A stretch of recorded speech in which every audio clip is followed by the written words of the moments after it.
El aire en el patio principal del rancho La Herradura olía a tierra mojada y a la carne asada que se preparaba para la fiesta anual de la marca del ganado. Era mi fiesta, un evento que yo misma fundé hace 30 años, cuando este lugar era solo un sueño sostenido por deudas y el sudor de mi difunto esposo.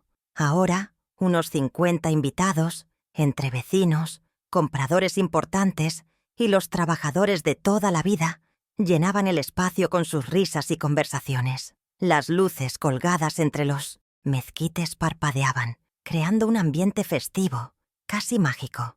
Pero bajo esa superficie brillante sentía una corriente helada de cambio, una que llevaba el perfume caro y la ambición desmedida de mi nuera, Paola. Observaba todo desde una discreta distancia, junto a la vieja fuente de cantera.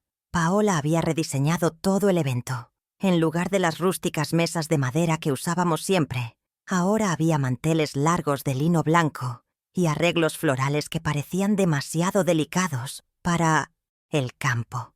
Ella se movía entre los invitados con una confianza que rozaba la arrogancia, presentando a mi hijo, Tomás, como el cerebro detrás de la modernización del rancho. Él, a su lado, asentía con una sonrisa débil, luciendo una camisa de diseñador que se veía ridícula en un hombre que no había reparado una cerca en su vida. Yo era una reliquia en mi propio hogar, un fantasma que caminaba entre los vivos. Mi mirada se posó en la mesa de centro, cerca de la entrada. Sobre ella, junto a unos folletos satinados, descansaba una carpeta de cuero oscuro. Tenía grabado el nuevo logo del rancho, un diseño minimalista y agresivo que Paola había encargado. Mis iniciales, SH, que habían sido el corazón de nuestra marca por décadas, habían desaparecido. El nombre Soledad Herrera había sido borrado por completo, reemplazado por un insípido Herradura Prime. Era la prueba visual y definitiva de mi anulación. Una declaración silenciosa de que mi tiempo, según ellos, había terminado. Creían que no me daría cuenta de un detalle tan fundamental. La memoria, a mis 72 años, es lo único que se afila con el tiempo. Decidí ignorar la ofensa por un momento. Vi a los compadres de mi esposo, los hermanos Benítez, sentados en la mesa principal. Hombres con los que habíamos construido este negocio desde cero. Un impulso de calidez me llevó hacia ellos. Quería sentir, aunque fuera por un instante, que todavía pertenecía a este lugar. Comencé a caminar con la espalda recta, mi paso, lento pero firme sobre la piedra del patio. Cada metro que avanzaba se sentía como un acto de desafío. No necesitaba su permiso para saludar a mis amigos en mi propia casa. O al menos, eso es lo que mi orgullo me decía en ese momento. No había dado ni 10 pasos cuando Paola se levantó de su silla, interceptándome como un halcón a su presa. El murmullo de las conversaciones se apagó casi de inmediato, como si alguien hubiera bajado el volumen del mundo. Se paró frente a mí, su cuerpo tenso, su rostro una máscara de fría irritación. El silencio que se formó fue denso, pesado, y todos los ojos se clavaron en nosotras. Mi hijo Tomás desvió la mirada hacia su copa de vino, estudiando el líquido carmesí como si contuviera los secretos del universo. Cualquier cosa con tal de no enfrentar la mirada de su madre. La cobardía tiene un olor particular, y en ese momento impregnaba toda la mesa principal. Su voz, alta y cortante, resonó en el silencio antinatural del patio. «Soledad, ¿y a usted? ¿Quién la invitó a esta mesa?» Cada palabra fue un latigazo. Continuó, sin darme tiempo a reaccionar, su tono cargado de un desprecio que ya no se molestaba en ocultar. «Es para gente importante, para los que cerramos negocios». La humillación fue pública, calculada y brutal. Sentí el calor subir a mis mejillas, pero me obligué a mantener la compostura. El dolor era una brasa ardiente en mi pecho, pero mi rostro permaneció sereno. La rabia es un lujo que una estratega no puede permitirse en el campo de batalla. Hice una pausa deliberada, sosteniendo su mirada con una calma que pareció descolocarla. Dejé que el silencio se estirara, que todos los presentes fueran testigos, no solo de su crueldad, sino de mi control. Luego, hablé. Mi voz no fue más que un susurro, pero en aquel silencio sonó como un trueno. «Esta mesa», dije lentamente, «como cada hectárea de este rancho, es mía. Pero no te preocupes, Ya me iba. No esperé una respuesta. Simplemente me di la vuelta, sintiendo 50 pares de ojos en mi espalda, cada uno una mezcla de lástima, sorpresa y miedo. En ese momento no estaba huyendo. Estaba declarando la guerra. El eco de mi retirada fue el silencio absoluto. Los meseros se quedaron congelados con las charolas en las manos. Mi comadre Adela, sentada en una mesa cercana, tenía la boca abierta, sus ojos llenos de un horror que reflejaba el mío. Tomás no se movió, un monumento a la debilidad filial. Mientras caminaba hacia la salida de mi propio patio, bajo las luces de mi propia fiesta, una certeza se instaló en mi alma con la frialdad del acero. No iba a pelear con gritos y escenas. Eso era el estilo de Paola. Yo no iba a pelear. Iba a ganar. Y mi victoria no sería con palabras, sino con la firma de un oficial de justicia. Adela me alcanzó en el camino de grava que llevaba a la casa principal. Me tomó del brazo. Su tacto era la única ancla en un mar de humillación. No dijo nada, pero sus ojos lo decían todo. Me guió hacia su camioneta, estacionada, cerca de la entrada. Esa noche no dormiría bajo el techo que construí, sino en la casa de una amiga. Mientras me alejaba, la música de la fiesta comenzó a sonar de nuevo. Un intento forzado de ahogar la vergüenza que flotaba en el aire. Pero yo ya no estaba allí, estaba en el pasado, recordando el verdadero precio de cada hectárea de ese rancho. Me vino a la mente una imagen tan clara como el día. Yo, a los 40 años, con las manos agrietadas y llenas de astillas, reparando los 5 kilómetros de cerca del lindero sur, después de una tormenta devastadora. Mi esposo y yo trabajamos de sol a sol durante los primeros 15 años. No heredamos nada. Lo construimos con sangre, sudor y una fe inquebrantable el uno en el otro. Pagamos cada centavo del crédito inicial de $250,000 por las primeras 200 hectáreas con jornadas de 16 horas. Paola hablaba de cerrar negocios, como si fuera un juego de salón. Ella no sabía nada del negocio de la supervivencia. Luego, el recuerdo de Tomás, su rostro joven, lleno de la promesa de un futuro brillante. Para pagar su universidad de agronomía, pasé 5 años haciendo quesos y conservas caseras, vendiéndolos en el mercado del pueblo cada fin de semana. Junté $28,000, dólar por dólar, en una vieja lata de galletas. Él nunca preguntó de dónde salió ese dinero. Simplemente lo aceptó como si fuera su derecho de nacimiento. Un tributo natural de una madre a su hijo. El amor de madre. Me di cuenta esa noche. Puede ser el arma más poderosa que usan en tu contra. Hace 3 años, la neumonía casi me lleva. Fue una batalla larga y aterradora que me dejó débil y vulnerable. Fue en ese momento de fragilidad que Tomás me convenció de firmar un poder general de administración. Es para protegerte, mamá, para que no te preocupes por nada, me dijo, su voz llena de una falsa solicitud. Confié en él. Le entregué las riendas de mi vida, el control de mi legado, creyendo que lo hacía por amor y protección. Qué ingenua fui al confundir la conveniencia con el cuidado. El poder que le di para protegerme se convirtió en la jaula en la que me encerraron. Desde entonces, la culpa se convirtió en su herramienta predilecta.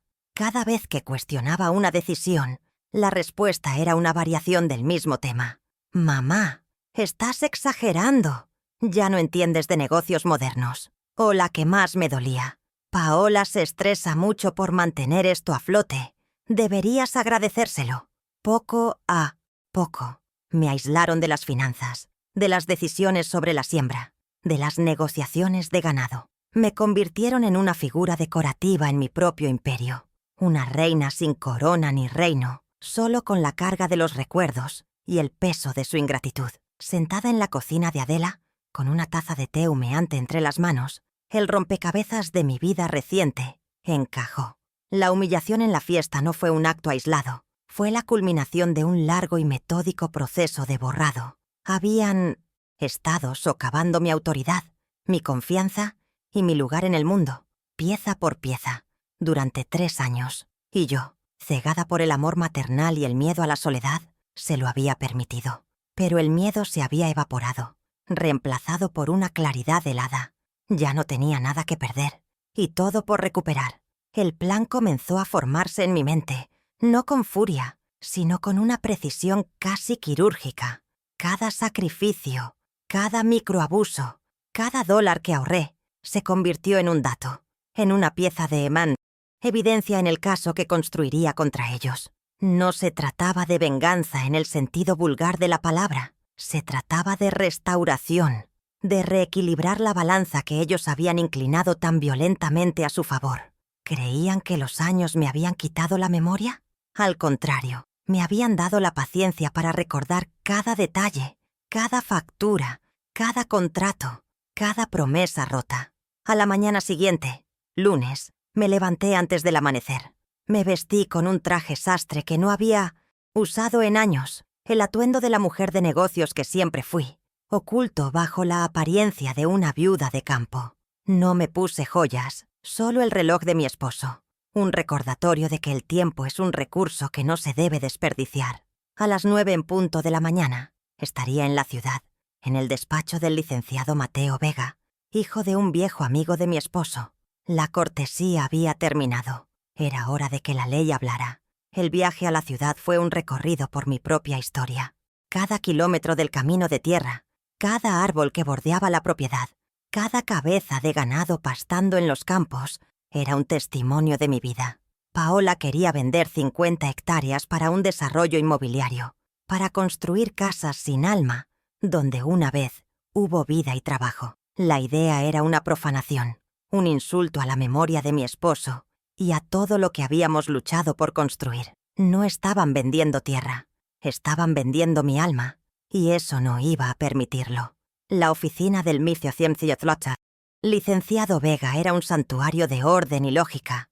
Las paredes estaban cubiertas de libros de derecho, encuadernados en cuero, y el aire olía a papel antiguo y a café recién hecho. Era un mundo de hechos y estatutos, un antídoto perfecto para el veneno emocional que había estado bebiendo durante años. Mateo me recibió con un respeto que no había sentido en mucho tiempo.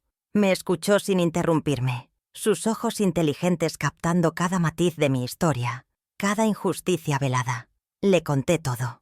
La humillación en la fiesta, el poder notarial firmado en un momento de debilidad, el aislamiento financiero, los rumores sobre mi senilidad. Hablé con una calma que me sorprendió a mí misma, presentando los hechos como si se tratara del caso de otra persona. Las emociones estaban guardadas bajo llave. Ahora solo importaba la estrategia. Cuando terminé, saqué de mi bolso el primer documento, la pieza central de mi plan, la copia del poder general de administración que les había otorgado. Lo puse sobre su escritorio de caoba pulida. El mismo documento que me ató, licenciado. Ahora será el que me libere. Mateo tomó el papel y lo leyó con atención, sus cejas frunciéndose. Luego levantó la vista y me miró directamente. Soledad, este poder es amplio, pero no es absoluto. Y lo más importante, es revocable. Mientras usted esté en plenas facultades, y créame que lo está, podemos anularlo de inmediato. Esas palabras fueron el primer rayo de sol después de una larga tormenta. Le expuse mi convicción con una frase que nació desde lo más profundo de mi ser. El amor de madre no es una licencia para el abuso, licenciado. Es un título de propiedad. Él asintió lentamente, una expresión de profunda comprensión en su rostro. Usted es la única y absoluta propietaria de ese rancho. Ellos son meros administradores. Y por lo que me cuenta, han abusado gravemente de su confianza. Vamos a poner las cosas en su lugar, Soledad. Pero debemos hacerlo de forma metódica, sin dejarles ninguna escapatoria. El plan de acción que trazamos fue simple, elegante y letal. Primero, redactar y firmar el acta de revocación del poder ante un notario público. Segundo, presentar esa revocación en cada institución financiera donde el rancho tuviera cuentas, congelando su acceso de forma inmediata. Tercero, notificarles formalmente el fin del comodato verbal que les permitía vivir en la casa principal, dándoles un plazo legal para desalojar. Cada paso era una estaca clavada en el corazón de su pequeño reino usurpado. Salí de su oficina sintiendo que el peso de 3 años de opresión comenzaba a levantarse de mis hombros. El sol de la tarde me pareció más brillante. el aire de la ciudad menos pesado. La humillación no había desaparecido, pero ahora era combustible. El dolor se había transformado en un propósito inquebrantable. Ya no era Soledad, la anciana a la que había que mantener tranquila. Era Soledad Herrera, fundadora y dueña del rancho La Herradura, y estaba a punto de recordarles a todos quién mandaba en mi tierra. La cacería había comenzado oficialmente. Esa misma tarde recibí una llamada inesperada. Era mi nieto Lucas, de 16 años. Su voz sonaba baja y nerviosa, como si temiera ser escuchado. «Abuela, ¿estás bien? Lo que pasó en la fiesta no estuvo bien». Lucas siempre había sido un chico sensible, atrapado entre la lealtad a sus padres y un sentido innato de la justicia. «Estoy bien, mi amor, pero necesito tu ayuda», le dije, y en el silencio que siguió, supe que tenía un aliado en el corazón mismo del territorio enemigo. Se escabulló de la casa esa noche y vino a verme a casa de Adela. En sus manos traía un pequeño fajo de papeles, correos electrónicos impresos. Los había encontrado en la computadora del despacho de su padre.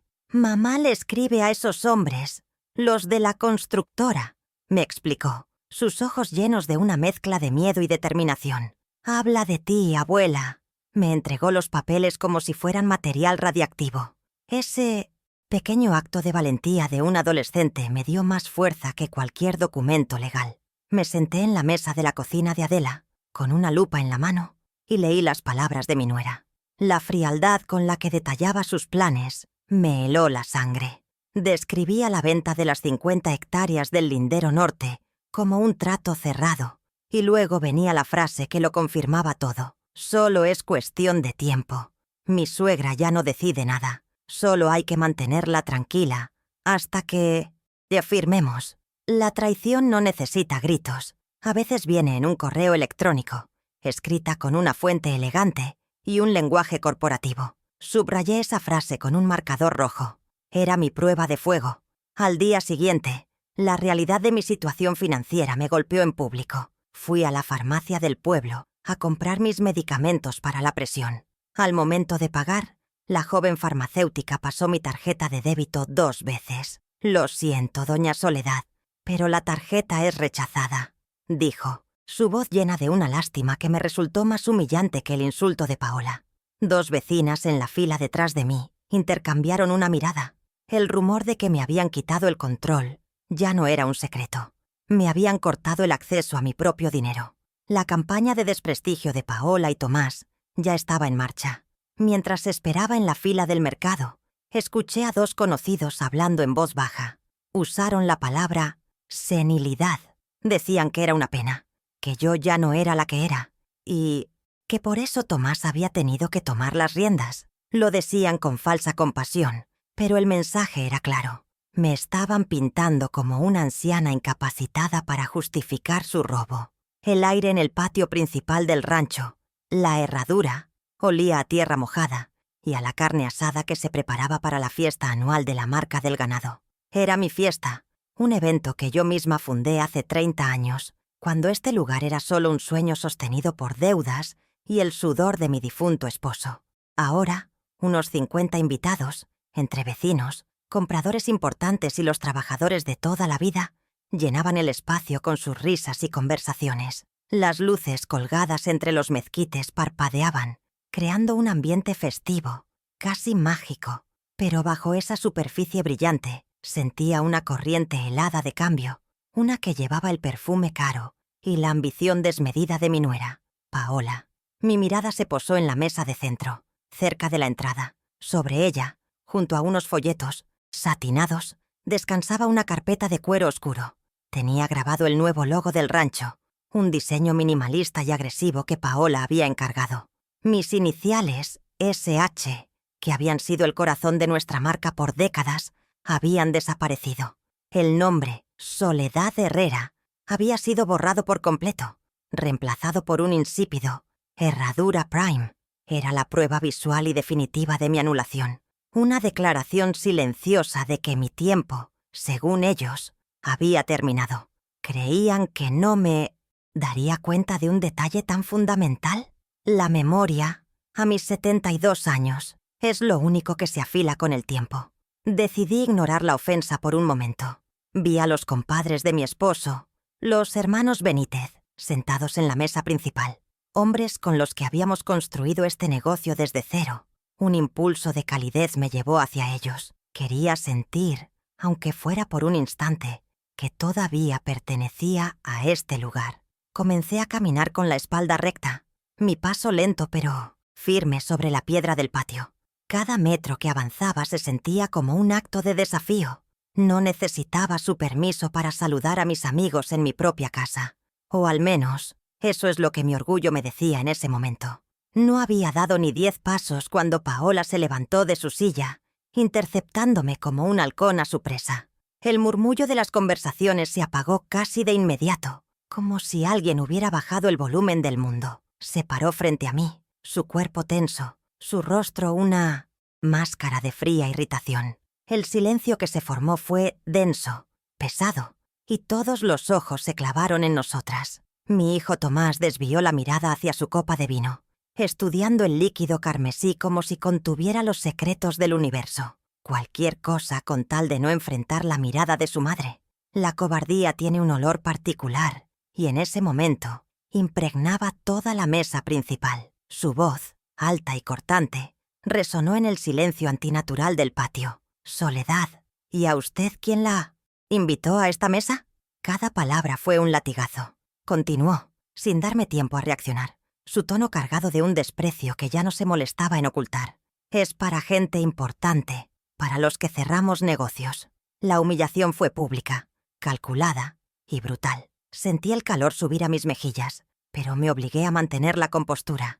El dolor era una brasa ardiente en mi pecho, pero mi rostro permaneció sereno. La rabia es un lujo que una estratega no puede permitirse en el campo de batalla. Hice una pausa deliberada, sosteniendo su mirada con una calma que pareció descolocarla.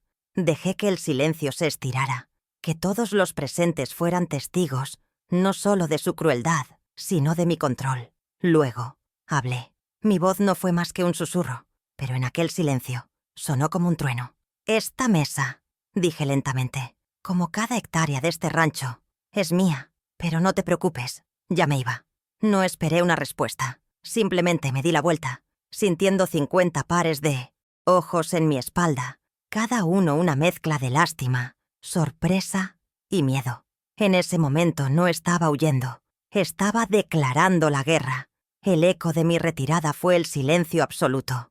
Los meseros se quedaron congelados con las charolas en las manos. Mi comadre Adela, sentada en una mesa cercana, tenía la boca abierta, sus ojos llenos de un horror que reflejaba el mío. Tomás no se movió, un monumento a la debilidad filial. Mientras caminaba hacia la salida de mi propio patio, bajo las luces de mi propia fiesta, una certeza se instaló en mi alma con la frialdad del acero. No iba a pelear con gritos y escenas. Eso era el estilo de Paola. Yo no iba a pelear, iba a ganar. Y mi victoria no sería con palabras, sino con la firma de un oficial de justicia. Adela me alcanzó en el camino de grava que llevaba a la casa principal. Me tomó del brazo. Su tacto era la única ancla en un mar de humillación. No dijo nada, pero sus ojos lo decían todo. Me guió hacia su camioneta, estacionada cerca de la entrada. Esa noche no dormiría bajo el techo que construí, sino en la casa de una amiga. Mientras me alejaba, la música de la fiesta comenzó a sonar de nuevo, un intento forzado de ahogar la vergüenza que flotaba en el aire.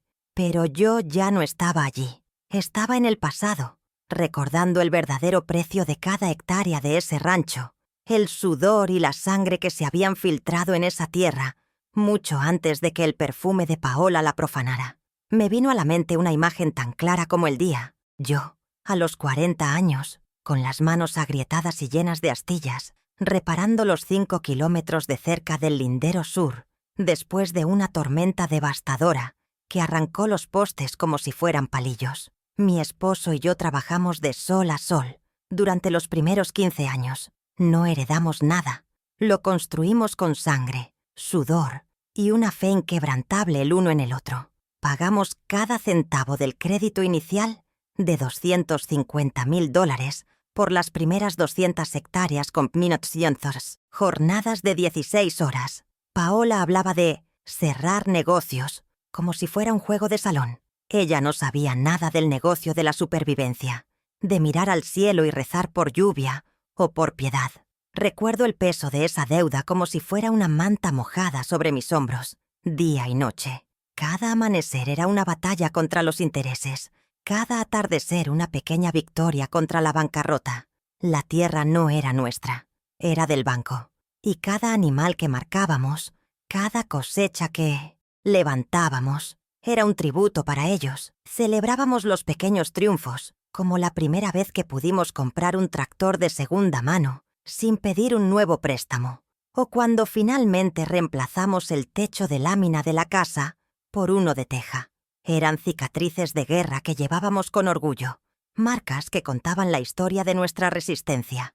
¿Cómo se atrevían a hablar de modernización cuando no entendían los cimientos sobre los que estaban parados? Luego, el recuerdo de Tomás, su rostro joven, lleno de la promesa de un futuro brillante. Para pagar su universidad de agronomía, la misma que ahora le daba la arrogancia para despreciar mis métodos, pasé 5 años haciendo quesos y conservas caseras, vendiéndolos en el mercado del pueblo cada fin de semana.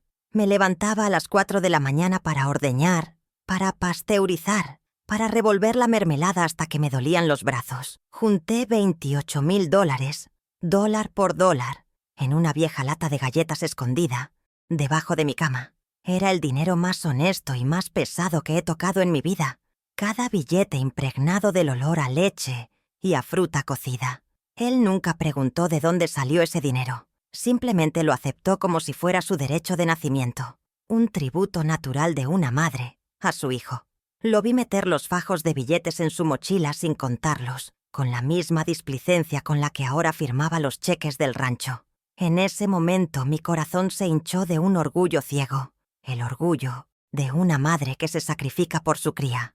Ahora, en el silencio de la camioneta de Adela, veo esa escena con una claridad brutal. No fue orgullo lo que debí sentir, sino una primera advertencia. El amor de madre, me di cuenta esa noche, puede ser el arma más poderosa que usan en tu contra.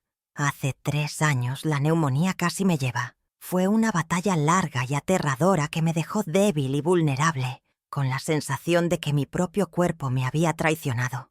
Recuerdo el zumbido de las máquinas, en el hospital, el sabor metálico de los medicamentos y la certeza de que mis días estaban contados. Fue en ese momento de fragilidad, con el miedo a la muerte todavía aferrado a mis huesos, que Tomás me convenció de firmar un poder general de administración. Me trajo los papeles al rancho, justo cuando empezaba a caminar de nuevo, apoyada en un bastón. Su voz era un bálsamo de preocupación y afecto. «Es para protegerte, mamá, para que no te preocupes por nada», me dijo, sus ojos llenos de una falsa solicitud que mi corazón anhelaba creer. Confié en él, le entregué las riendas de mi vida, el control de mi legado, creyendo que lo hacía por amor y protección.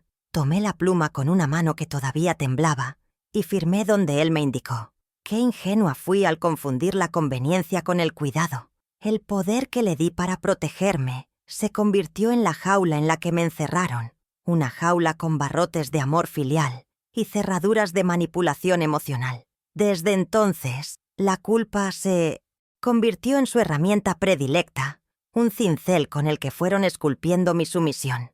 Cada vez que cuestionaba una decisión, la respuesta era una variación del mismo tema. «Mamá, estás exagerando. Ya no entiendes de negocios modernos». O la que más me dolía, pronunciada con un suspiro de mártir. «Paola se estresa mucho por mantener esto a flote. Deberías agradecérselo». Poco a poco, me aislaron de las finanzas, de las decisiones sobre la siembra, de las negociaciones de ganado, hasta que mi opinión se convirtió en el murmullo irrelevante de una anciana que no sabía cuándo callarse. Me convirtieron en una figura decorativa en mi propio imperio, una reina sin corona ni reino, solo con la carga de los recuerdos y el peso de su ingratitud. Sentada en la cocina de Adela, con una taza de té humeante entre las manos, el rompecabezas de mi vida reciente encajó con una precisión dolorosa. La humillación en la fiesta no fue un acto aislado, fue la culminación de un largo y metódico proceso de borrado. Habían estado socavando mi autoridad, mi confianza y mi lugar en el mundo, pieza por pieza, durante 3 años. Y yo, cegada por el amor maternal y el miedo a la soledad, se lo había permitido. Pero el miedo se había evaporado, reemplazado por una claridad helada. Ya no tenía nada que perder, y todo por recuperar. La primera pieza de mi contraataque no estaba en la oficina de un abogado, sino en el fondo de mi propio ropero, dentro de una vieja caja de seguridad de metal que olía a cedro y a tiempo guardado. Allí, bajo la escritura original del rancho y las cartas de mi esposo, yacía el poder general de administración. Mis manos no temblaron al tomarlo. Alisando el papel sobre la mesa de la cocina de Adela, observé mi propia firma, trazada hace 3 años con una fe ciega. A su lado, la de Tomás, más apresurada, casi ansiosa. Era el documento que me había encadenado, el símbolo de mi confianza traicionada. Pero ahora lo veía de otra manera. No era una sentencia, sino una llave. El mismo contrato que me ató, ahora sería el que me liberaría, pues un poder que se otorga también se puede revocar. Y el primer paso era tener el original en mi poder. Al día siguiente, la realidad de mi situación financiera me golpeó en público. Fui a la farmacia del pueblo a comprar mis medicamentos para la presión. Al momento de pagar, la joven farmacéutica pasó mi tarjeta de débito 2 veces. «Lo siento, doña Soledad, pero la tarjeta es rechazada», dijo, su voz llena de una lástima que me resultó más humillante que el insulto de Paola. 2 vecinas en la fila detrás de mí intercambiaron una mirada de entendimiento. El rumor de que me habían quitado el control ya no era un secreto. Me habían cortado el acceso a mi propio dinero, dejándome expuesta y vulnerable a los ojos de todos. Pagué con el poco efectivo que Adela me había prestado, sintiendo cómo el calor de la vergüenza me subía por el cuello. La guerra no era solo legal, era psicológica, y estaban usando cada herramienta a su disposición para quebrarme. Esa misma tarde recibí una llamada inesperada. Era mi nieto Lucas, de 16 años. Su voz sonaba baja y nerviosa, como si temiera ser escuchado. «Abuela, ¿estás bien? Lo que pasó en la fiesta no estuvo bien». Lucas siempre había sido un chico sensible, atrapado entre la lealtad a sus padres y un sentido innato de la justicia. «Estoy bien, mi amor, pero necesito tu ayuda», le dije, y en el silencio que siguió, supe que tenía un aliado en el Front de Tiostiasta, corazón mismo del territorio enemigo. Se escabulló de la casa esa noche y vino a verme a casa de Adela.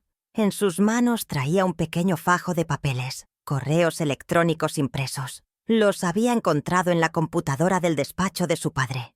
«Mamá le escribe a esos hombres, los de la constructora», me explicó. «Habla de ti, abuela». Ese pequeño acto de valentía me dio más fuerza que cualquier documento legal. Me senté en la mesa de la cocina de Adela, con una lupa en la mano, y leí las palabras de mi nuera. La frialdad con la que detallaba sus planes me heló la sangre. Describía la venta de las 50 hectáreas del lindero norte como un trato cerrado, y luego venía la frase que lo confirmaba todo. «Solo es cuestión de tiempo. Mi suegra ya no decide nada. Solo hay que mantenerla tranquila hasta que firmemos. La traición no necesita gritos. A veces viene en un correo electrónico, escrita con una fuente elegante y un lenguaje corporativo». Subrayé esa frase con un marcador rojo. No era solo una prueba de sus intenciones, era la confesión de su desprecio, la evidencia irrefutable de que me consideraban un mero obstáculo a ser gestionado. Tenían un plan, pero no contaban con que yo también tendría uno. La prueba de los correos electrónicos cobró una dimensión física y aterradora 2 días después. Desde la ventana de la cocina de Adela, que tiene vista a mis tierras, vi algo que me detuvo el corazón.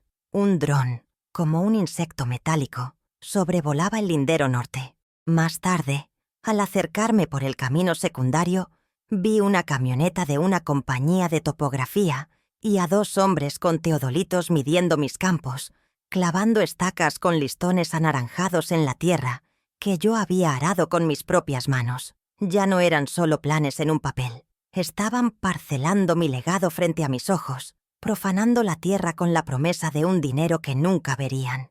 La urgencia se apoderó de mí. El tiempo se estaba agotando, y cada hora que pasaba era una hectárea más, cerca de perderlo todo. Necesitaba una prueba más, una que demostrara mi exclusión directa de las operaciones diarias. Armé un plan sencillo. Fui al rancho a mediodía, sabiendo que encontraría a Eusebio, el mayordomo, cerca de las caballerizas. Con mi viejo celular grabando discretamente desde el bolsillo de mi saco, me acerqué a él con una pregunta inocente. «Eusebio, buenas tardes. Necesito revisar los libros de contabilidad de este mes. ¿Podrías traérmelos a la casa?» El hombre, que me había servido por 20 años, bajó la mirada, visiblemente incómodo. Su lealtad había cambiado de bando. «Doña Soledad», carraspeó. «La orden de la señora Paola es que usted ya no puede revisar las cuentas. Todo lo ve directamente el contador de la ciudad». Detuve la grabación.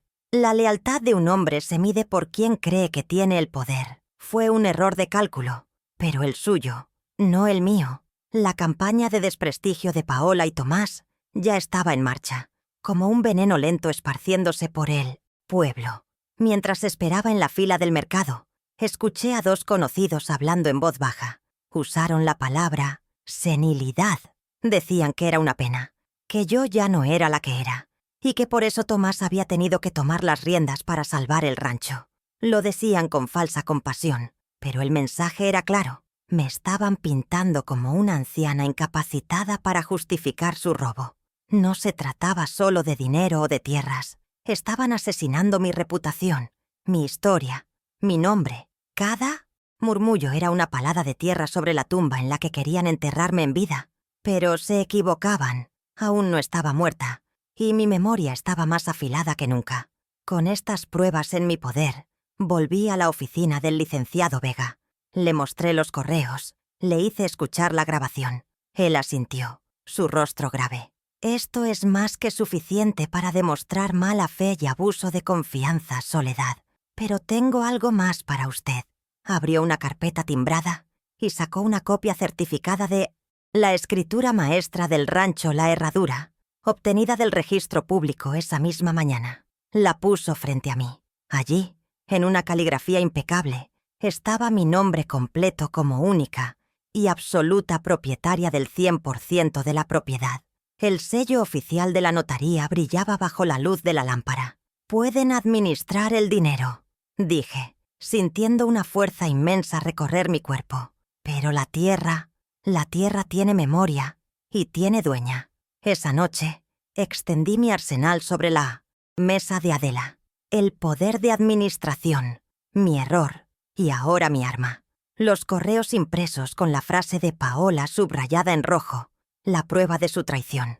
Mi celular con la grabación de la voz de Eusebio, la prueba de mi exclusión. Y coronándolo todo, la copia certificada de la escritura, la prueba de mi soberanía. Cada documento era un soldado en la batalla que estaba a punto de librar. Tenía el pasado, el presente y el futuro del rancho en una sola carpeta. Ya no se trataba de defenderme, sino de atacar. Solo faltaba elegir el momento y el lugar precisos para que el golpe fuera definitivo e inolvidable. Y el momento perfecto estaba a punto de presentarse. La estocada final de ellos llegó por mensajero al día siguiente. Un sobre de un bufete de abogados que no conocía. Dentro, una carta con terminología legal y médica, sugiriendo amablemente una evaluación de capacidad para determinar si yo aún era apta para manejar mis propios asuntos. Era su movimiento más audaz y más cruel. Intentar declararme interdicta, despojarme no solo de mis bienes, sino de mi propia identidad legal. Querían convertirme oficialmente en una no persona, pero en su arrogancia cometieron un error fatal. Esa carta no me asustó. Al contrario, fue el regalo que no sabía que necesitaba.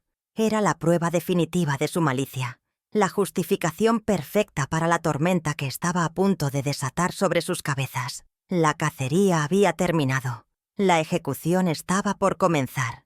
El lunes a las 9, en punto de la mañana, el despacho del licenciado Vega se sentía como una fortaleza de lógica y orden en medio de mi caos emocional. El aroma a cuero y papel antiguo era un bálsamo para mi espíritu herido. Puse sobre su escritorio de caoba pulida la carpeta que contenía mi vida de los últimos 3 años, el poder notarial original, los correos electrónicos impresos por Lucas con las frases de Paola subrayadas en un rojo furioso, y mi viejo celular con la grabación de la voz de Eusebio. Mateo Vega examinó cada prueba con una concentración absoluta, sin interrumpirme. Su silencio no era de juicio, sino de análisis. Cuando terminó, me miró por encima de sus lentes, y su voz fue firme, precisa. Soledad, el plan es claro. No hay confrontación, no hay drama. Solo una secuencia de acciones legales, cada una impecable e irrefutable. Empezamos hoy. La primera orden es el silencio absoluto. Para ellos usted simplemente ha desaparecido. Mateo me explicó cada paso con la paciencia de un maestro. Primero, la revocación del poder. Era mi derecho unilateral, un acto de voluntad que no requería su consentimiento ni su conocimiento previo. La ley está de su lado, Soledad. Mientras usted esté en plenas facultades y su plan demuestra que lo está con creces, su firma es la única que importa, afirmó. Luego me detalló cómo notificaríamos a las instituciones financieras. No sería una simple llamada, sino la presentación formal del acta de revocación notariada en el departamento legal del Minofisciustila Banco. Esto crearía un cortafuegos instantáneo, congelando cualquier operación que no tuviera mi autorización explícita y personal. Me hizo prometer que no contestaría ninguna llamada, ningún mensaje. Mi silencio sería el vacío en el que su arrogancia se precipitaría. La estrategia no era solo legal, era psicológica, y yo estaba lista para jugar. El martes a las 11 de la mañana, me encontré en la Notaría Pública número 12, un lugar solemne con pisos de mármol y un silencio que imponía respeto. El notario, un hombre mayor de bigote cano, leyó el documento de revocación en voz alta.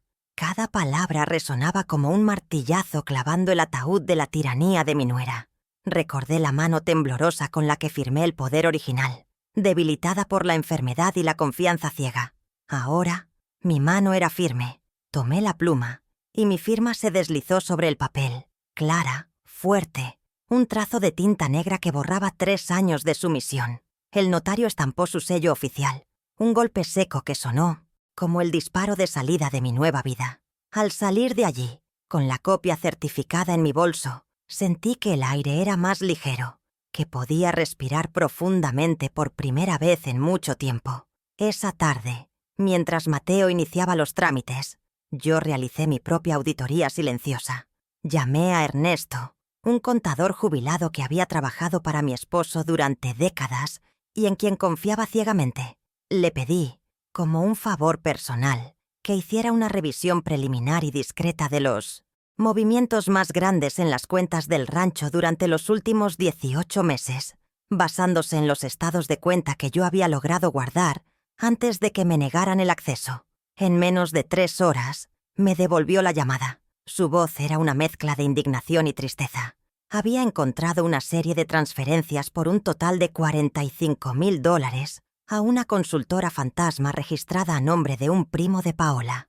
El concepto: servicios de optimización de marca. Era el dinero con el que habían pagado el nuevo logo y su campaña para borrarme. La traición ahora tenía un número exacto. El miércoles fue un día de quietud estratégica, un largo respiro antes de la estocada final. Me quedé en casa de Adela, rodeada de los viejos libros de contabilidad del rancho que guardaba en su desván. Cada página amarillenta era un mapa de mi vida, un registro de cada sacrificio y cada victoria. Mientras afuera el mundo seguía su curso, yo me reconectaba con los cimientos de mi imperio. Revisé los registros de producción, los costos de alimentación del ganado, los márgenes de ganancia de las cosechas.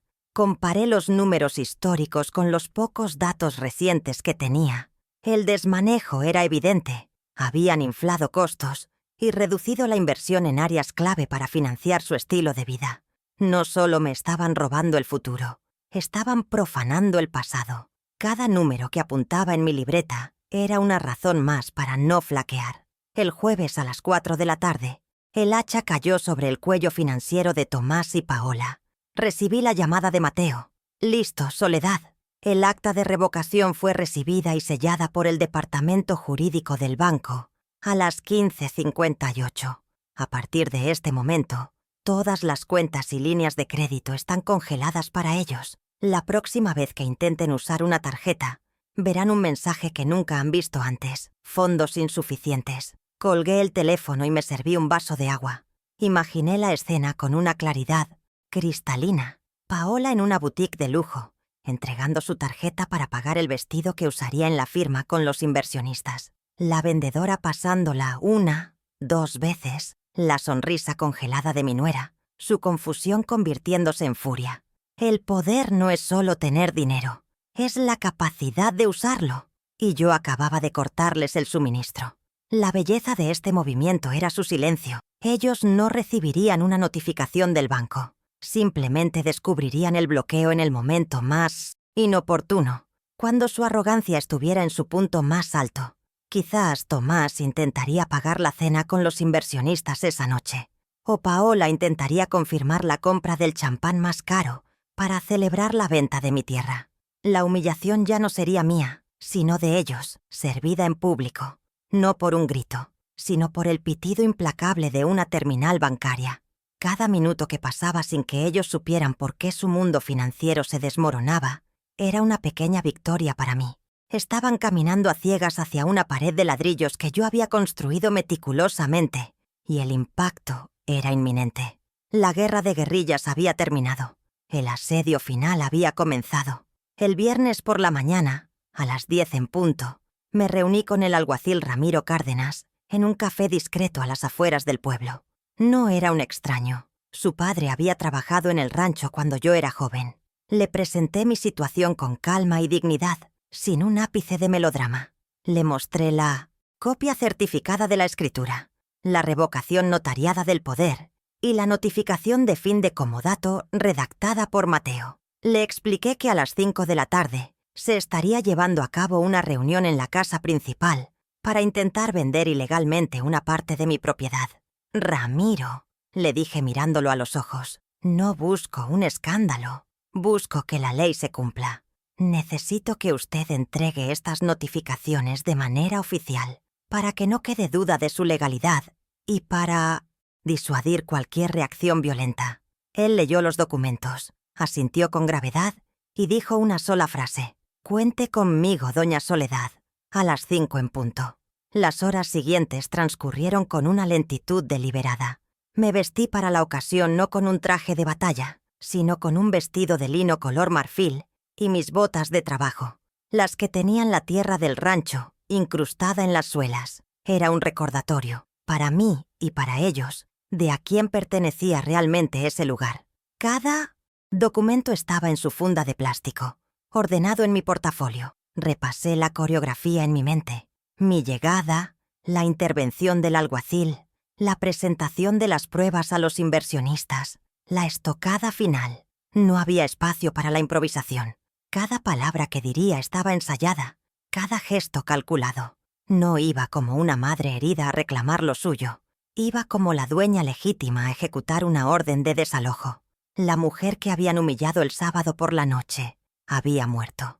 En su lugar estaba una estratega a punto de reclamar su reino. A las 4:30 de la tarde, mientras conducía mi vieja camioneta por el camino de tierra que llevaba a mi casa, el sol poniente teñía el cielo de tonos anaranjados y violetas. Era la misma luz que había visto miles de veces al final de una jornada de trabajo agotadora. Ellos creían que la fiesta del sábado había sido mi humillación final, el cierre de un capítulo. No sabían que solo fue el prólogo. Estaban en mi terraza, seguramente con copas de champán en la mano, celebrando su victoria sobre una anciana que creían acabada. No sabían que la verdadera fiesta, la mía, la que se celebra con la justicia y no con el ruido, estaba a punto de empezar. Y el invitado de honor era un oficial de la ley con sus nombres escritos en un sobre sellado. La cuenta regresiva había terminado. El viernes amaneció con una quietud que parecía presagiar la tormenta.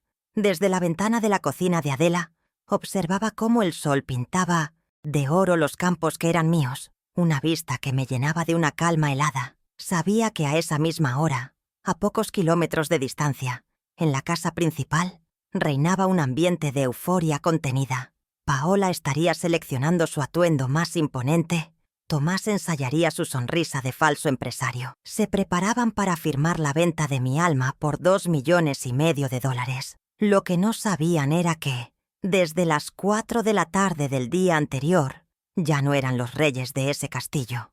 Eran simplemente ocupantes ilegales con una cuenta bancaria vacía, aunque todavía no lo supieran. La ignorancia, a veces, es el último lujo de los arrogantes. La primera ficha del dominó cayó, según supe después, exactamente a las 11:15 de la mañana. Paola, en su afán por impresionar a los inversionistas, había ordenado 6 cajas de un champán francés que costaba más de $300 la botella. Fue ella misma a la licorería más exclusiva de la ciudad para supervisar la compra, acto de microgestión que nacía de su necesidad de control absoluto. Se acercó al mostrador de mármol, su sonrisa radiante, y entregó la tarjeta de crédito corporativa del rancho, la misma con la que financiaba sus caprichos. Imaginé la escena con una satisfacción glacial. La dependienta pasando la tarjeta 1, 2 veces. El sonido del silencio, seguido por esa frase devastadora y familiar. «Lo siento, señora. La tarjeta es rechazada». La arrogancia es una armadura frágil, y la de Paola se resquebrajó en ese instante. Su rostro, una máscara de incredulidad, se contrajo en una mueca de furia. «Imposible», siseó. «Pásela de nuevo». La empleada, con esa paciencia entrenada para lidiar con los ricos y poderosos, obedeció. El resultado fue el mismo. Paola, sintiendo las miradas curiosas de los otros clientes, sacó su tarjeta personal, la extensión de la cuenta principal. Rechazada. El pánico comenzó a asomar en sus ojos. El poder que daba por sentado. El poder de comprar, de ordenar, de existir por encima de los demás, se había evaporado entre el murmullo de una tienda de licores. La humillación pública, esa que ella me había servido en mi propia fiesta, ahora era un plato que probaba por primera vez. Su siguiente movimiento fue predecible. Salió de la tienda con el rostro encendido por la vergüenza y llamó al banco. Puedo oír su voz, estridente y exigente, demandando una explicación. Del otro lado de la línea, un ejecutivo bancario le habría respondido con una cortesía impenetrable, informándole que, por protocolos de seguridad, no podía darle detalles por teléfono. Le sugeriría visitar la sucursal con el titular de la cuenta. El titular. Esa palabra debió resonar en su cabeza como una campana fúnebre. El titular era yo, Soledad Herrera, la anciana a la que habían intentado borrar. En ese momento, debió sentir el primer escalofrío, la primera duda de que la mujer a la que consideraba un mueble viejo aún tenía la capacidad de mover los cimientos de su mundo. La llamada a Tomás debió ser un torbellino de acusaciones y pánico. Lo imagino a él, en el despacho de la casa, revisando los contratos, sintiéndose el gran patriarca, cuando el teléfono sonó con la furia de su esposa. «¿Qué hiciste, Tomás? Nos cortaron las tarjetas». Él, en su cobardía habitual, balbucearía excusas, culparía al sistema, prometería arreglarlo. Pero en el fondo, ambos sabrían que algo estaba fundamentalmente roto. Su imperio de papel, construido sobre un poder que no les pertenecía, comenzaba a desmoronarse. Y lo hacía en el peor momento posible, a solo unas horas de la reunión que consolidaría su traición. La presión que habían ejercido sobre mí durante 3 años, ahora se volvía contra ellos con una fuerza implacable. La noticia de su desgracia me llegó a través de una llamada de Adela. Su sobrina trabaja en esa licorería y le contó la escena con lujo de detalles. «Dice que Paola salió de allí como si hubiera visto un fantasma», me dijo Adela. Su voz una mezcla de sorpresa y complicidad. Colgué el teléfono y me permití una pequeña y silenciosa sonrisa. No era alegría, era la confirmación de que mi plan, trazado en la soledad y el dolor, funcionaba con la precisión de un mecanismo de relojería. Esta no era la victoria final, era solo el primer temblor que anunciaba el terremoto. Les había quitado su arma más preciada, el dinero. Ahora irían a esa reunión desesperados, furiosos y, lo más importante, ciegos a la verdadera naturaleza del ataque que estaban sufriendo. Mientras tanto, en el rancho, la segunda grieta apareció. Eusebio, el mayordomo, Le informó a Tomás que el cheque para el pago de la nómina de los trabajadores de la semana había sido rebotado por el banco. El pánico debió escalar a un nuevo nivel. No se trataba solo de un lujo frustrado, sino del colapso de la operación misma del rancho. Los hombres a los que les exigían lealtad ahora no recibirían su paga. La máscara de buenos patrones se caía a pedazos, revelando la incompetencia y la fragilidad de su gestión. La noticia se esparciría como la pólvora entre los trabajadores. El respeto que habían intentado comprar se convertiría en resentimiento. Estaban perdiendo el control en todos los frentes: el financiero, el social y el operativo. Imaginé a Tomás y Paola en las horas previas a la llegada de los inversionistas, su alianza fracturada por el miedo y las recriminaciones. Cada uno culparía al otro, buscando un chivo expiatorio para su propia ceguera. Intentarían proyectar una imagen de calma y control frente a sus invitados, pero la tensión sería palpable en el aire, tan densa como el humo de un incendio. Su arrogancia se había transformado en una actuación desesperada. Necesitaban cerrar ese trato más que nunca, no solo por el dinero, sino para reafirmar un poder que sentían escapárseles de las manos. Se estaban aferrando a una rama sobre un precipicio, sin saber que yo estaba de pie en el borde, a punto de cortarla. A las 4:30 de 1800 la tarde, me puse de pie. El sol comenzaba a descender, tiñendo el cielo de los mismos colores que la noche de mi humillación. Me dirigí a mi vieja camioneta, la misma que había recorrido cada centímetro de esa tierra. En el asiento del copiloto, mi portafolio de cuero contenía los documentos que eran a la vez mi historia y su sentencia. No sentía nervios, solo una determinación fría y absoluta. Ellos habían elegido el campo de batalla, mi casa, habían elegido las armas, la humillación pública y la traición legal. Pero se habían equivocado de oponente. No iban a enfrentarse a una anciana frágil, sino a la memoria viva de cada sacrificio que había hecho por ese rancho. Mi celular vibró. Era un mensaje de texto de Mateo Vega. Decía simplemente: el alguacil Cárdenas está en camino. Nos vemos allí.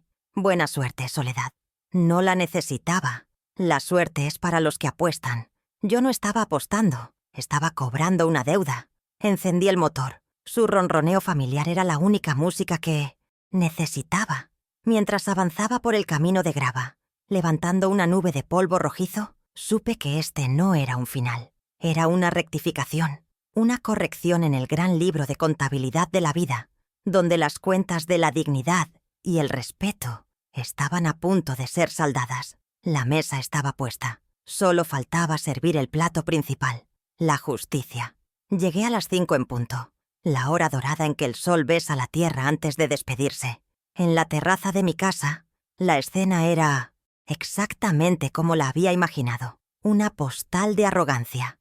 Paola, con un vestido blanco que parecía fuera de lugar en el campo, levantaba su copa de champán. Tomás, a su lado, sonreía con la tensión de un actor mal preparado. Frente a ellos, 2 hombres de traje, los inversionistas, escuchaban el canto de sirena sobre el potencial de Herradura Prime.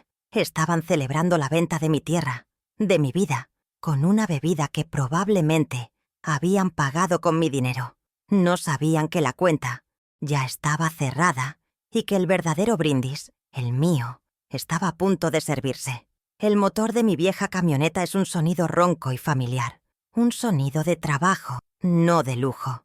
Al entrar por el camino principal, ese ruido honesto cortó de tajo la música suave y las risas forzadas. El polvo rojizo que levanté se asentó lentamente sobre el césped, perfectamente cuidado que Paola había mandado instalar. Detrás de mí, el vehículo oficial del alguacil Ramiro Cárdenas se detuvo. Su presencia sobria y formal era una mancha de realidad en su fantasía de poder. Me bajé sin prisa, sintiendo la gravilla crujir bajo mis botas. Todas las miradas se clavaron en mí. El silencio que cayó sobre la terraza fue más profundo y más pesado que el de la fiesta. La celebración había terminado. El alguacil Cárdenas me adelantó, su paso firme y medido. No me miró a mí. Su misión era clara y su objetivo preciso. Se acercó a la mesa de teca, ignorando las copas y los canapés, y su voz resonó con la autoridad que le confería la ley. Buenas tardes. Busco al señor Tomás Herrera. Mi hijo se levantó, su rostro una mezcla de sorpresa e irritación. La formalidad del alguacil, el uso de «señor», lo descolocó por completo. Creía que esto era su reino, un lugar donde las reglas las ponía él. Estaba a punto de aprender, de la forma más dura, que la propiedad tiene escrituras y la ley tiene memoria. Tomás apenas pudo balbucear un «soy yo», cuando el alguacil le entregó el primer sobre oficial. Lo vi abrirlo con manos torpes. Sus ojos recorrieron la primera línea y su rostro perdió todo color, volviéndose del mismo tono pálido del vestido de su esposa. El alguacil Cárdenas no esperó a que terminara de leer. Anunció para que todos lo oyeran. Notificación oficial de revocación de poder de administración. A partir de este momento, usted carece de toda autoridad legal sobre los bienes de la señora Soledad Herrera. Paola saltó de su silla, su voz un chillido agudo que rompió la tarde. «Esto es ridículo. Es un abuso. Mi suegra no está bien de la cabeza». Mientras Paola perdía el control, yo avancé. Mis pasos eran el contrapunto silencioso a su histeria. Me detuve junto a la mesa, mi mirada fija no en ella, sino en los dos inversionistas que observaban la escena como si fuera una obra de teatro surrealista. Saqué de mi portafolio los correos electrónicos impresos y los deslicé sobre la madera pulida, justo al lado del contrato de venta que esperaban firmar. Mi voz fue un susurro que se oyó con más claridad que los gritos de mi nuera. Les sugiero que lean esto antes de comprometer su dinero. Es la cláusula de honestidad que mi hijo olvidó incluir en el trato. El señor Ramos, el mayor de los inversionistas, un hombre con fama de ser implacable en los negocios, tomó la hoja. Sus ojos se detuvieron en la frase que yo había subrayado con un marcador rojo sangre. Mi suegra ya no decide nada. Solo hay que mantenerla tranquila hasta que firmemos. Levantó la vista, primero hacia Paola, cuyo rostro estaba contraído por el pánico, y luego hacia mí. En su mirada no había compasión, sino el frío cálculo de un hombre que reconoce una mala inversión cuando la ve. El riesgo ya no era una cifra en un papel. Era una mujer de 72 años de pie frente a él, sosteniendo la verdad en sus manos. La consecuencia fue tan rápida como un bisturí. El señor Ramos dobló el papel con una precisión metódica y lo dejó sobre la mesa. Se puso de pie, y su socio lo imitó al instante. «Señora Herrera», dijo, su tono impregnado de un respeto que mi propia familia me había negado. «Le ofrezco una disculpa. Es evidente que hemos sido mal informados». No se despidieron de Tomás ni de Paola, simplemente se dieron la vuelta y caminaron hacia su auto. El sonido del motor de su sedán de lujo al arrancar fue el requiem por un negocio de $2,5 millones. El eco de su partida dejó un vacío que ninguna cantidad de champán podría llenar. Con los testigos de su triunfo fallido ya lejos, el drama se volvió puramente familiar. El alguacil Cárdenas, imperturbable, sacó un segundo sobre de su maletín. Este se lo entregó directamente a Paola, quien lo recibió como si quemara. Era la notificación de desalojo. No necesité decir nada. Dejé que el papel hablara por mí. Sin embargo, para que no quedara duda, mi voz cortó el aire denso y cargado. Tienen 48 horas para desalojar esta casa. El acuerdo de comodato verbal que les permitía vivir en mi propiedad ha terminado. La palabra «mí» resonó en la terraza con el peso de una verdad irrefutable. La furia de Paola se transformó en una desesperación frenética. Sacó su celular, sus dedos temblorosos buscando un número en su agenda. La oí gritarle a su banquero, exigiendo saber por qué sus tarjetas no funcionaban, por qué las cuentas estaban bloqueadas. La pausa que siguió fue más elocuente que cualquier palabra. Su rostro se descompuso en una máscara de horror puro al comprender la magnitud de su derrota. No solo habían perdido el negocio millonario y la casa, sino que les había cortado el suministro de oxígeno, el acceso a mi dinero. Eran reyes sin reino, sin castillo y ahora sin tesoro. Estaban completa y absolutamente arruinados. El sol terminó de ocultarse tras las colinas, dejando la terraza en una penumbra fría. El alguacil, habiendo cumplido con su deber, me dedicó un breve y respetuoso asentimiento antes de retirarse en silencio. Me quedé sola con ellos, rodeada por los restos de su fiesta fallida. Tomás me miraba con los ojos de un niño perdido, incapaz de procesar cómo su mundo se había derrumbado en menos de 10 minutos. Paola, por otro lado, me miraba con un odio puro, el odio de la depredadora que ha sido superada por su presa. En ese silencio, el poder había cambiado de manos de forma visible, tangible y definitiva. Fue Tomás quien finalmente rompió el hechizo, su voz un quejido patético. «Mamá, nos arruinaste. ¿Qué hiciste?» Lo observé con una calma que me sorprendió a mí misma. Ya no sentía dolor, ni rabia, solo una distancia inmensa, como si mirara a dos extraños que alguna vez habían significado algo para mí. Mi respuesta fue la lápida sobre su antigua vida, una frase tranquila que sellaba su destino. «No, Tomás», puse las cosas en su lugar. «El tuyo, ahora, está afuera». No había espacio para la negociación, no había lugar para el perdón, solo la consecuencia fría y limpia de sus actos. Sin esperar una respuesta, me di la vuelta y caminé hacia la puerta de la casa principal, mi casa. Cada paso sobre la piedra era una reafirmación de mi propiedad, de mi derecho. No miré hacia atrás, sabía que se habían quedado congelados, náufragos en la terraza que creían suya. Mis dedos encontraron el frío metal del picaporte. Al girarlo, el mecanismo interno hizo un clic suave y firme. Ese sonido, el sonido de una puerta abriéndose para su verdadera dueña, fue el punto final de su historia y el comienzo de la mía. Había vuelto a casa. La primera mañana desperté en mi propia cama. El silencio de la casa principal era profundo, roto solo por el canto de los pájaros que anidaban en el alero del techo. El aire olía a cedro y a la lavanda que siempre he mantenido en los cajones, un aroma que me pertenecía. Me levanté y abrí las cortinas de mi habitación, las mismas que había elegido 30 años atrás. Afuera, el sol comenzaba a bañar mis tierras, las hectáreas por las que había luchado, con una luz dorada y limpia. Ya no había sombras de intrusos en mi santuario. El simple acto de respirar en mi propio espacio, sin el peso de la vigilancia o la condescendencia, fue la primera bocanada de una libertad que casi había olvidado. La guerra había terminado, y en la quietud de ese amanecer sentí el sabor inconfundible de la victoria. La partida de Tomás y Paola fue un evento sin drama, casi fantasmal. 2 días después del enfrentamiento en la terraza, 2 camiones de mudanza llegaron discretamente por la entrada de mi 207 servicio. Observé desde la ventana del despacho cómo cargaban sus pertenencias, los muebles caros y las cajas de ropa de diseñador que habían comprado con mi dinero. No hubo despedidas, ni gritos, ni una última confrontación. Simplemente se fueron, como si se evaporaran, dejando atrás un vacío que se llenó de inmediato con la paz que me habían robado. Su salida no fue una tragedia familiar, sino la consecuencia lógica de sus acciones, una simple corrección en el orden natural de las cosas. El rancho, mi rancho, se sentía más ligero, como si hubiera exhalado un aliento tóxico que lo había estado asfixiando durante 3 largos años. Una semana después, Tomás vino a verme.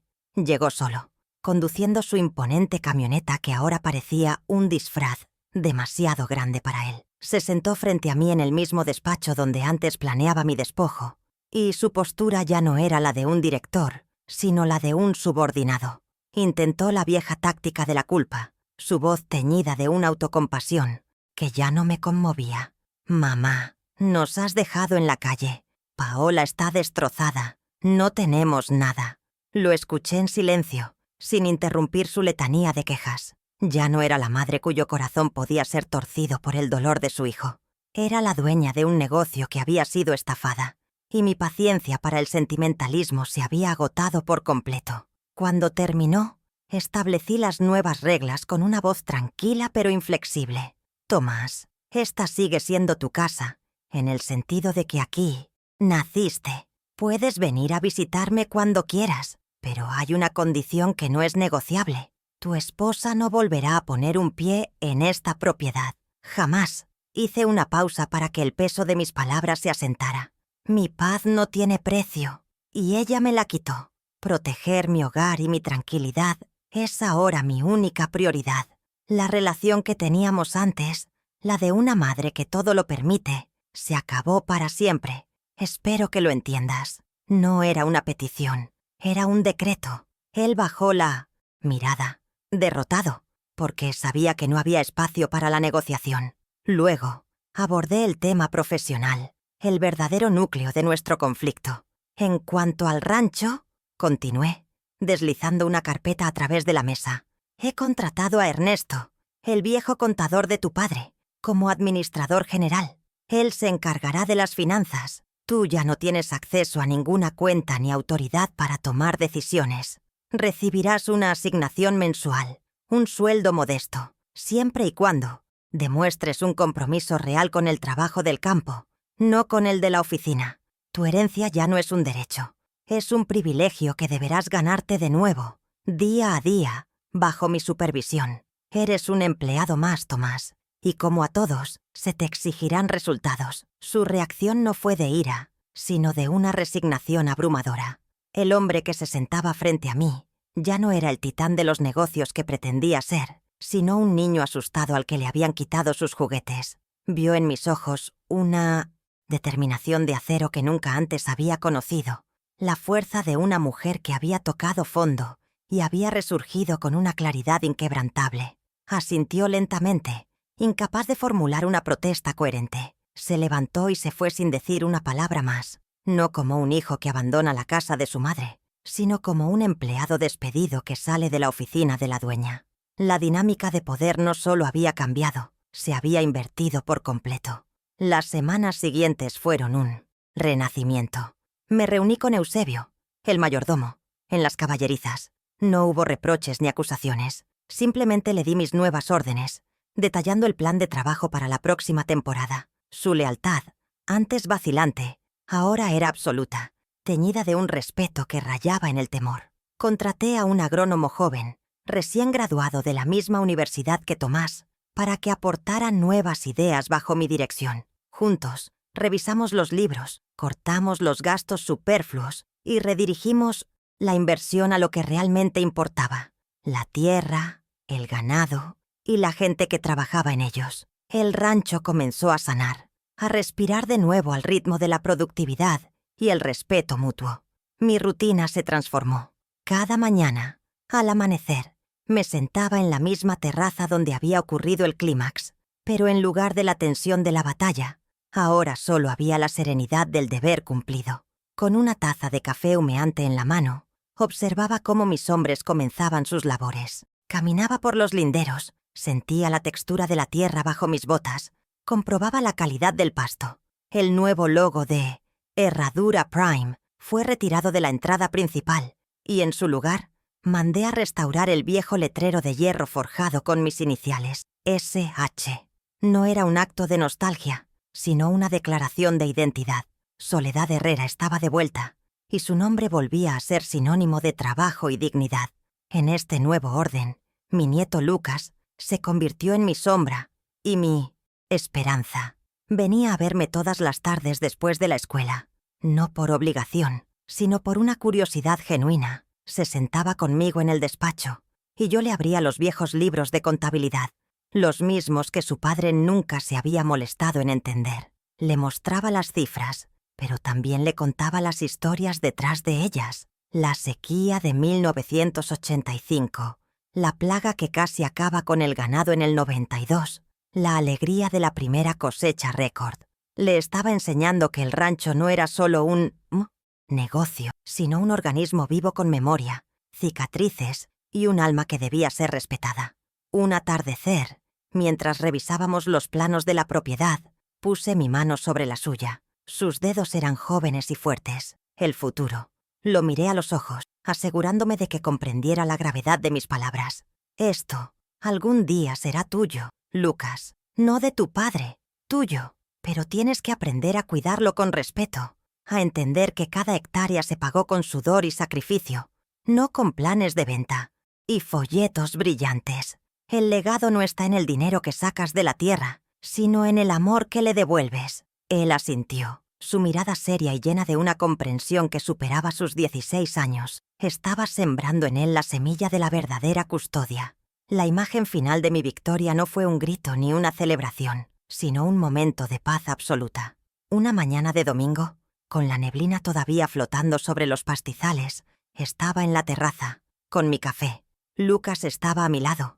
En mi no se siente silencio, simplemente observando el amanecer conmigo. El aire olía a tierra húmeda y a futuro. Ya no era una reliquia en mi propio hogar, ni una anciana a la que había que mantener tranquila. Era la matriarca, la guardiana, la dueña. Había recuperado no solo mi patrimonio, sino el control sobre mi propia narrativa. La dignidad, descubrí, no es algo que te dan, es algo que, cuando te lo quitan, tienes que reclamar con uñas y dientes. Me enseñaron que una madre debe perdonarlo todo, que el amor incondicional es una virtud que no admite límites ni facturas. Pero en el silencio de mi lucha, enfrentando la traición de mi propia sangre, aprendí una lección más importante, una que no estaba escrita en ningún libro sagrado, ni en ningún manual de buena conducta.